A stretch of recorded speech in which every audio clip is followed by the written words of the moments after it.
ஏதாவது ஒரு ஸ்வீட் சாக்லேட்டோ டொஃபியோ அடுத்தவங்களுக்கு கொடுக்க வேண்டும். ஏன் சார் இப்படி சொல்றீங்கன்னு கேட்கலாம். இதுக்கு காரணம் உண்டு. சைக்காலஜி படி எனக்கு சேர்க்கும் தெரியும், சயின்ஸ் படி இதுக்கு காரணம் உண்டு. இப்போ நீங்கள் இந்த மேலேயே எடுக்கிற நேரம் எத்தனையோ பேரிட வயது 10, எத்தனையோ பேருக்கு நிச்சயமா குடும்பத்தில் தான் நடக்குங்க. எத்தனையோ பேரிட வயது ஏறி சரி அவங்களுக்கு கொஞ்சம் ஸ்ட்ரெஸ் கூடும். அப்ப நீங்க அவங்களுக்கு ஸ்வீட்டை கொடுத்தா சயின்ஸ் படி ஸ்வீட்டுக்கு ஸ்ட்ரெஸ்ஸை கண்ட்ரோல் பண்ற ஒரு தன்மை. அதுதான் நாங்கள் எப்பயுமே நாங்கள் வெற்றி பெற்றால் சாக்லேட் கொடுக்குறதா அப்ப அந்த காலத்தாக்க மோடல் இல்லை. ஏன் அந்த காலத்தாக சொன்னாங்க நீங்க வெற்றி பெற சந்தர்ப்பம் எல்லாம் இது ஸ்வீட் பாக்ஸ் கொடுங்கன்னு சொன்னதுக்கு காரணம் என்னன்னா நீங்க வெற்றி பெறுவதை இந்த சமூகம் அல்ல, எங்களை நெருங்கியவர்கள் விரும்ப மாட்டார்கள். எங்களை நெருங்கியவர்கள் விரும்ப மாட்டார்கள். அப்ப நீங்க அவங்களுக்கு போய்க்கு முதலாவது ஸ்வீட்டை கொடுத்துடணும். பாடி ஸ்ட்ரெஸ்ஸை கொஞ்சம் குறைச்சிக்கணும். நீங்க கவலை அழைக்கிற நேரம் நல்லா ஸ்வீட் சாப்பிடணும். நீங்க கவலை அழைக்கிற நேரம் ஸ்வீட் சாப்பிடணுமே உங்களோட ஸ்ட்ரெஸ்ஸை குறைச்சு கொள்றதுக்காக. அதனால இந்த ஸ்டேஜ்ல ஏறி கிராஜுவேஷன் பண்ணிக்கிறீங்க, இது லைவா மீடியா இருக்க போதும். அதே நேரம் எல்லா சந்தர்ப்பத்திலையுமே உங்களுக்கான அவார்ட் போட்டோஸ்கள் கிடைக்கும். இதோட வீட்டுக்கு போய்த்து மாட்டுவீங்க. இது 1000 கண்கள்ல 900 கண்கள் வெறுப்போடையும் பொறாமையோடையும் தான் பார்க்கும். அப்ப நீங்க வீட்டுக்கு போனது முதலாவது செய்யற வேலை என்னென்றால் சாக்லேட் பாக்ஸ் ஒன்றை வாங்கி காஃபி பாக்ஸ் ஒன்றை வாங்கி உங்களோட வீட்டை சுத்திக்கிறவங்களுக்கு கொடுக்கறது தான். இது அடுத்த கட்டம். அடுத்ததாக அதனால் நானும் இன்னைக்கு எங்கள் லக்கி பிரதருக்கு ஒரு கிஃப்ட் ஒன்று கொண்டு வந்தேன். என்ன கிஃப்ட்னு சொன்னால் அது கொடுப்பேன் பணத்தில். நிறைய பேர் அவரை பாராட்டி அவருக்கு கண்ணூர் தாக்கம் இருக்கலாம். கண் திருஷ்டி பெராசைக்காலஜி படி எனக்கு அஜிதம் சேர்த்து தெரியும். பெராசைக்காலஜி படி கண் திருஷ்டிக்கு கண்ணூர் சூனியம் இதெல்லாம் பெராசைக்காலஜியில் நாங்கள் கற்றுக்கொள்வோம். அதனால் லக்கி பிரதர் ஓதக்கூடியவர், அது எந்த மாற்று கருத்தும் இல்லை. இருந்தாலும் அவர் கண்ணூர் தாக்கத்தை குறைப்பதற்காக பெராசைக்காலஜி படி ஒரு பொருளை கொண்டு வந்திருக்கு. அதனை அவருக்கு நான் கிஃப்டாக கொடுத்துட்டு செல்வேன். இந்த உண்மையாக எனக்கு 3 நாள் ஃபீவர், இன்றைக்கு வர முடியாத நிலைதான். இருந்தாலும் இவருக்காக வர வேண்டும். தனியாளாக நின்று போராடுவது என்பது இலகுவல்ல. அதுவும் தந்தை இல்லாமல். நாங்கள் தந்தை தாயிருந்தே இவ்வளவு கஷ்டப்படுகிறோம். தந்தை இல்லாமல் இவ்வளவு போராடுவது என்பது இலகுவான காரியம் அல்ல. ஆகவே இப்படிப்பட்ட இவர்களுக்கு நிச்சயமாக ஒரு வார்த்தை அளவு கூட ஆதரவாக இருக்க வேண்டும் என்பதற்காக தான் என்னுடைய ஃபீவரை பொருட்படுத்தாமல் நான் இங்கு வந்தேன். கடைசியாக ஒரு விடயத்தை நான் சொல்லிவிட்டு முடித்துக் கொள்கிறேன். இது ஒரு சயின்ஸ் டிப்ஸாகவே நீங்கள் எடுத்துக்கொள்ளணும். நிறைய பேர் வர கம்ப்ளைண்ட் தான் ஞாபகத்தில் நிற்கிதில்லைன்றது. எவ்வளோ படித்தாலும் மெமரியில் நிற்கிறதில்ல.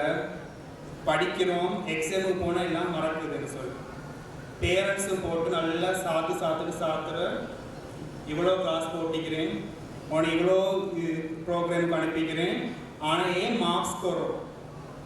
இதுக்கு பேரண்ட்ஸ் சொந்த விளங்கிக் கொள்ளணும். படிக்க ஆர்வம் இருந்து படிக்கிறதுக்கு டைம் ஒதுக்கி ஒருத்தருக்கு ஞாபகத்தில் நிற்குது இல்லை என்றால், மெமரியில் சேவ் ஆகுது இல்லை என்றால், அதுக்கு பிரதான காரணமா அவங்களோட நியூட்ரிஷன்ல பிரச்சனை இருக்கலாம். அதை யாருமே யோசிக்கிறல்ல. ஞாபக சக்தி இல்லைன்னு சொன்னால் என்னென்னமோ தான் யோசிக்கிறேன். யாருமே யோசிக்கிறல்ல நியூட்ரிஷன் என்னமான பிரச்சனைக்குமா, என்னோட பிளட்ல ஏதாவது நியூட்ரிஷன் குறைஞ்சிக்குமா, போஷனை குறைஞ்சிக்குமா, அதனால இந்த பிரச்சனைக்கு என்னுடைய யாரும் யோசிக்கிறது.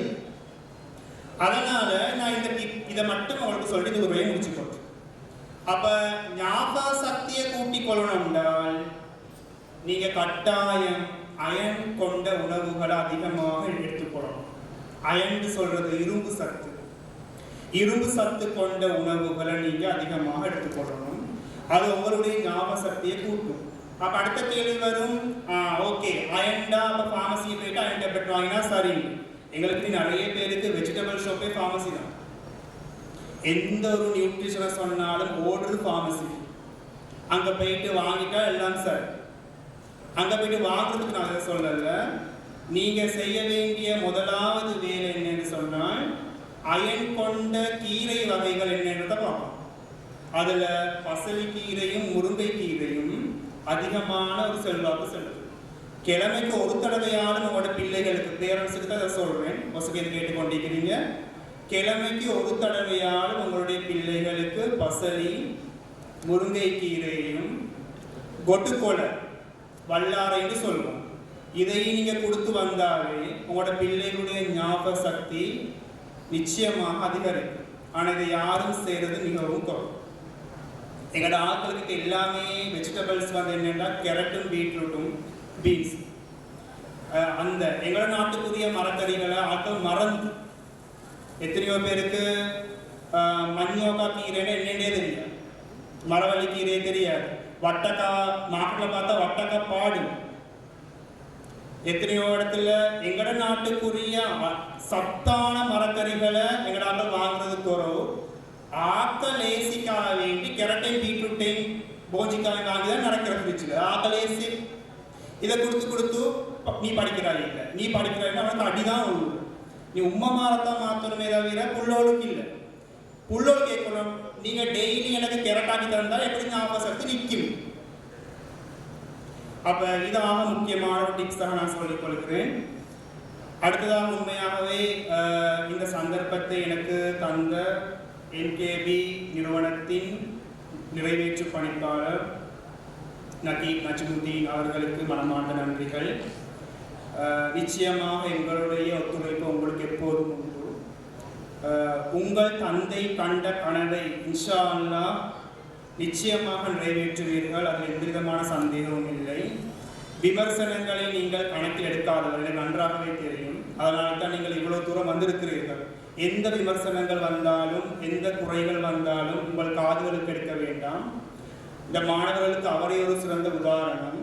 முன்னோக்கி செல்லுங்கள். நிச்சயமாக இந்த உலகம் உங்களுக்காக காத்திருக்கிறது, உங்கள் சேவைக்காக காத்திருக்கிறது. முன்னோக்கி செல்லுங்கள். மீண்டும் நன்றி கூறி விடைபெறுகிறேன். அஸ்ஸலாமு அலைக்கும் வரஹ்மத்துல்லாஹி வபரகாத்துஹு. நஜ்முதீன் நகீப் ஸ்டேஜுக்கு கொஞ்சம் வாங்க, நான் கிஃப்ட் ஒன்றைக்கு தாங்க.